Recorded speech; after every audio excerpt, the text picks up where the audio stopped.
Doctor اسرار کوئی نبی نہیں تھا، اس کا فتویٰ ہمیں دکھا رہے، اسرار کا فتویٰ چھپا رہے کہ میلاد منانے والوں کے خلاف جہاد کرو۔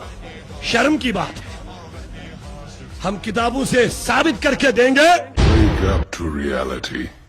چاہے مفتی تمہیں فتویٰ دے بھی دے کہ ہاں یہ جائز ہے، لیکن اگر تمہارا دل یہ کہہ رہا نہیں جائز نہیں ہے تو ہرگز مفتی کا فتویٰ نہ ماننا، اپنے دل کا فتویٰ ماننا۔ عید میلاد النبی کیا حضور کا حکم ہے؟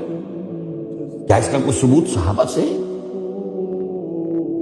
کیا ہم صحابہ کے مقابلے میں حضور سے زیادہ محبت کرتے؟ کہ وہ کہتے وہ تھے جو کرتے نہیں تھے، کرتے وہ تھے جس کا حکم نہیں، جس کا حکم ہوا نہیں اس پر عمل ہو رہا، کچھ پتہ نہیں جا کے کھڑے ہو گئے ہیں، لیکن قرآن خوانی میں تو جانا ہی جانا کا ایک نتیجہ جو نکلتا ہے، جہاں بدعت آئے گی سنت رخصت ہو جائے گی۔ یہ ہے در حقیقت رسم پرستی اور رسم کے اندر پھر اضافہ ہوتے چلا جاتا ہے۔